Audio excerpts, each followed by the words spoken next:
Hi everyone, Mark from Rosy Outdoors here. I'm not outdoors today because we've got a bit of a windstorm blowing through the UK right now, so it's pretty horrible out there. You may wonder where I am. It looks like I'm in an art studio or something, doesn't it? Which is a bit strange. Actually, I am in an art studio, but that's a story for another video. So I thought I'd do something a bit different today. It's kind of a gear review that's kind of a kind of unreview, in that it's gear that I've been carrying around with me for the last year or so in my pack when I've been hiking, and it's a few items that I've been having a thinking that maybe they're not as good as I thought they were going to be for me. So it's only about 3 or 4 things. Some of them I'm going to carry on using, but not so much, or perhaps not in the same way.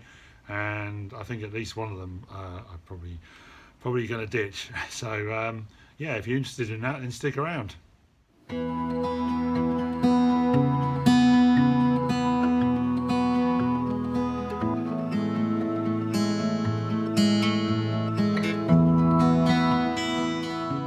Okay, so thing number 1 is this water bottle. It's a very good water bottle. It's made by a company called Systema. I don't know if you can see that on there. So basically it's yeah, I think it's a company in New Zealand. They make very good water bottles, very well made, and they haven't got any of this stuff, you know, the stuff that breaks down, plastic that breaks down, that can do you damage. So it's a good water bottle. I mean, it's got a thing so you can drink out of it while you're on the go. I think it's probably more designed for people doing more sort of active sport than just walking along a trail, but it's a good water bottle. But I don't know, there's nothing wrong with it, so I may use it as a backup water bottle, but I find it's only useful for carrying water. So I'm going to do another video. That might sound strange, but I'm going to do another video after this one of the things that I am replacing some of these pieces of kit with. When I do that, you'll see what I mean when I say it's only useful for carrying water. It's also, capacity wise, I don't know, it's not as big as you think it is, really. And I think the colour's a bit awful, but you know, hey.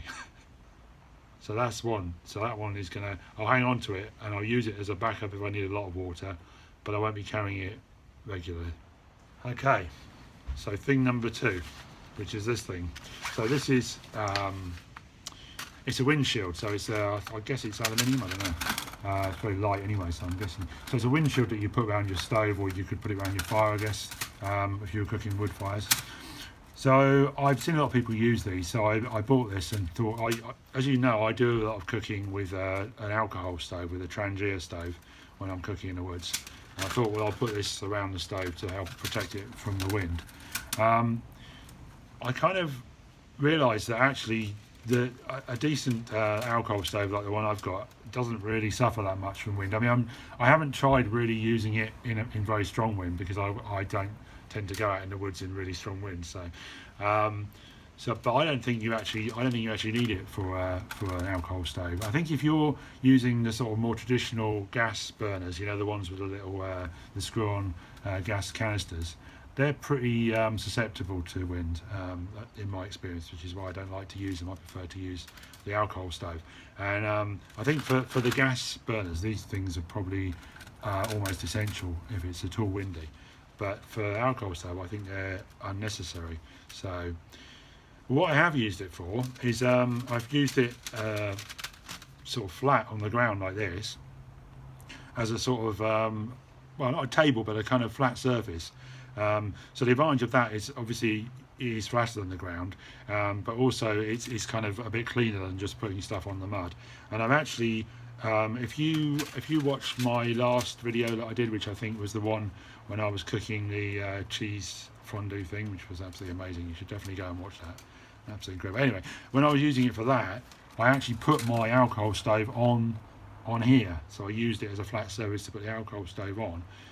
Because I have had problems before where it's been a bit, the stove has been a bit wobbly, so that worked really well. You can see that mark there is from where I used it.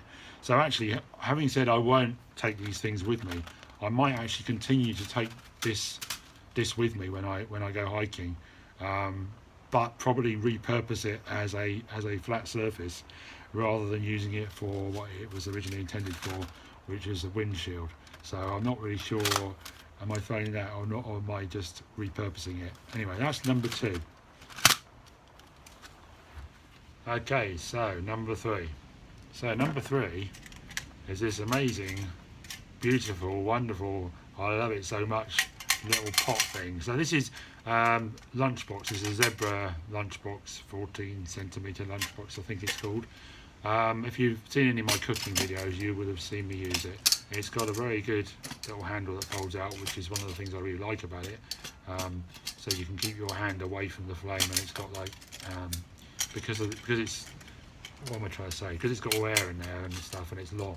You're not going to burn your hands. You don't have to wear gloves to get it off. I kind of like the handle on the lid, and it's got a thing inside which you can use for frying, as a frying pan with a handle, and or as a plate or whatever it is. So basically, so far I'm telling you why I like this, which is a bit strange in a video where I'm saying that I'm getting rid of stuff. So I'm not actually, this is another one where I'm not actually going to stop using it. I'm not even going to stop taking it with me. I'm going to keep taking it with me. The thing that I found with this is that it's very good for cooking stuff in, but because it's the only piece of equipment I've got like this, I've also been using it for boiling water for coffee, and it's fine. It boils water really well, but when you come to pour that water into a cup or something, it really doesn't pour very well. I think tipping it like that with this handle feels unsafe, I suppose, even though it's not. It's actually quite rigid, but it just doesn't feel very good. And it just, I don't know if it's just too wide or what, but it seems to slop everywhere. It might just be that I'm not very good at doing stuff that's precise like that. So yeah, so this one I shall keep taking it with me, but I'm going to be using something different for boiling water. So that's that one. And finally, number 4. So I guess you all know what that is. It's a spork. So it's a spoon on this end, and it's a fork on this end, and it's even got like a kind of, you probably can't see that but it's basically got a serrated edge there, so you kind of, idea is you can kind of use it as a knife as well, although I've never actually done that, because I just can't imagine me doing that, because I've got a knife anyway. So this one is made of titanium, so it's kind of strong and incredibly light. I got it thinking lightweight backpacking, you want to take the minimum kit that you possibly can, so it makes sense that you only take the one utensil, because then you're halving the weight, especially when it's a lightweight one like this. It makes it even better. So that was the idea behind it. So why am I not happy with this? And in fact, this is one that I am definitely not going to take with me this year at all. So the reason I'm not happy with it is because there's a fundamental flaw with it, to my mind anyway. I'm sure there's people who love these things, because it's a spoon and a fork all on the same thing. Now that's fine, right, if you only want to use a spoon today when you're out in the woods cooking, or you only want to use a fork today because you're just eating stuff, you're not stirring stuff up or spooning stuff. So that's where it works really well. But in reality, I found that I quite often want to use both of them, both ends as it were, not literally at the same time, but in the same session. So for example, if you look at again, going back to the last video I did where I made the fondue, the cheese fondue, so I was stirring up the cheese with this end, and it was actually very good for that, because it's quite strong, so I had to keep moving it around, stirring it up.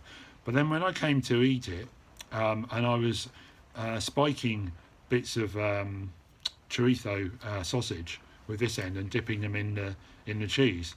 So I mean, if you've ever had fondue, or even if you haven't, you can imagine melted cheese. Melted cheese is really sticky. It's almost like glue, right?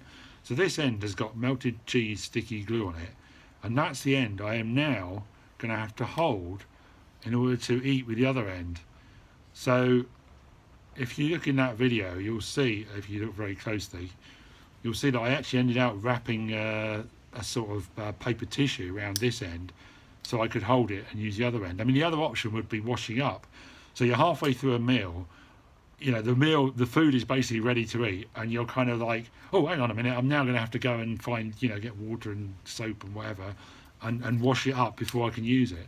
So to me, that's just rubbish. The other thing actually, which is probably something I could get used to, but I find kind of difficult, is it just feels weird if you're using that end, when you're holding this thing, it just, that shape doesn't really feel sort of I don't know, it doesn't feel right in your hand.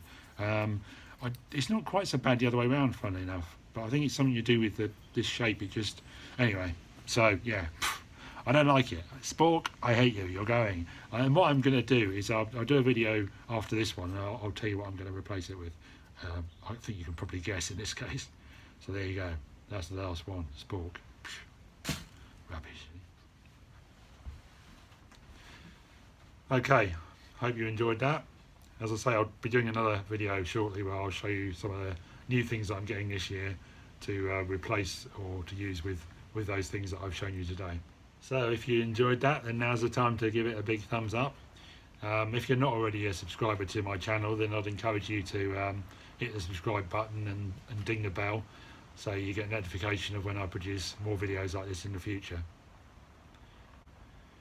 But for now, I'll say goodbye, and I'll see you all on the next one. Take care, everyone.